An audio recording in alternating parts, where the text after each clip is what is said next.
Nestlé is the largest food-producing company worldwide.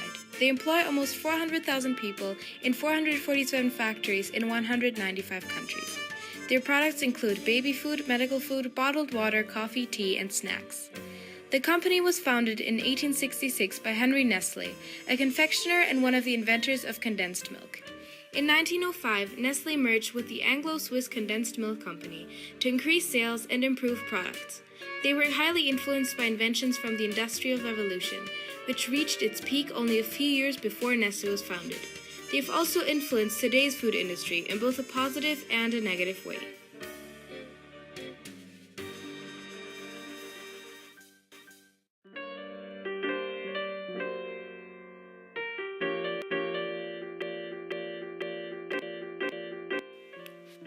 Henry Nestlé began producing baby food to decrease the high infant mortality rates that came from poor hygiene and living conditions unfit for a child.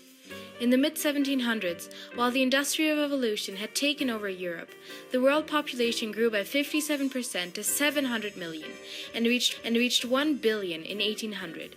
This sudden increase caused an elevated demand for healthy, nutritious food, especially for infants.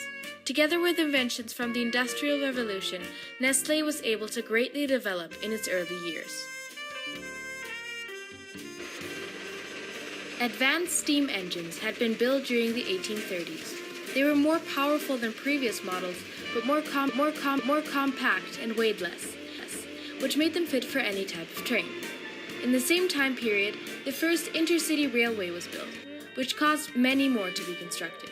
The engines could make very heavy trains travel at faster speeds, which let Nestlé, combined with the rapidly growing railway system, transport more products across longer, previously less accessible distances. As mentioned before, the world population grew at an incredible rate during the Industrial Revolution. Most people worked on the countryside as landowners, farmers, or landless agricultural workers, but many moved to the growing cities to find work.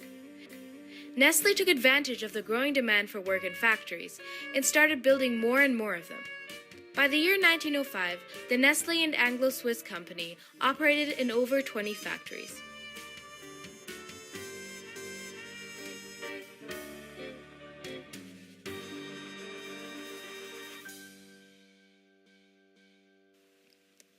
As the leading company for nutrition and wellness, Nestlé does many things to preserve their reputation in the face of today's society and to have a positive effect on the industry.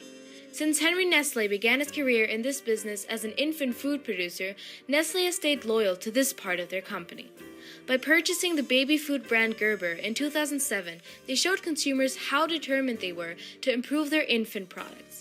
In 2009, they launched the Nestlé Cocoa and Nescafé plan to develop sustainable cocoa and coffee supply chains, to improve social conditions among workers in this section of their company, and to improve the farming conditions of this product.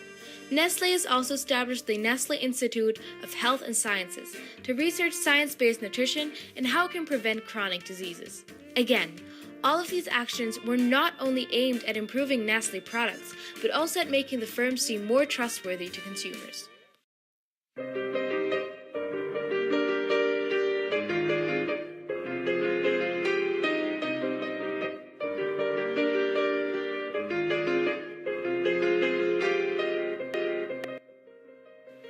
Even though Nestlé seems like a reliable, ethical company, there are many questionable aspects to their marketing strategies. An example of one of these tactics is their way of promoting their infant products in less economically developed countries, also referred to as LEDCs. A boycott of Nestlé baby nutrition products was launched in the US on July 7, 1977, after the company did not give up their aggressive promotion of baby formula. This event was later referred to as the baby formula boycott. Mothers in LEDCs were not educated enough to know that formula had to be fed to children with sterilized water, which caused babies to be fed polluted formula and die of diarrhea. Oftentimes, the packaging did not state the importance of clean water clearly, or mothers didn't even have access to clean water. The product was advertised to be better for babies than breast milk, but even when used correctly, it could still lead to malnutrition since it lacked important nutrients. Another way in which Nestlé tried to promote their baby formula was by giving out free samples in hospitals to new mothers. When families left the hospital with their newborns, the formula was no longer free, and families often couldn't afford to buy it anymore. They were still forced to do so because the consumption of baby formula at a premature time interfered with the baby's natural lactation process, and the baby got dependent on formula. Nestlé has often faced conflicts in the cocoa and coffee production. In 2001, the CEO of Nestlé USA, Bradley Alford, signed the Harkin-Engel Protocol, also called the Cocoa Protocol, which was an international agreement to end child labor in connection with cocoa production.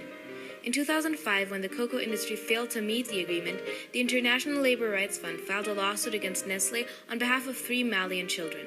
The children were allegedly brought to the Ivory Coast and forced into slavery on a cocoa plantation, while also having to suffer through beatings. Being founded only shortly after the event took place, Nestlé was greatly influenced by the Industrial Revolution and the inventions it brought. As they control a big part of today's food industry, they have influenced it and society in a positive and negative way. Even though the company seems to be doing a lot to improve the industry, no one really knows what goes on behind the doors of this food-producing giant.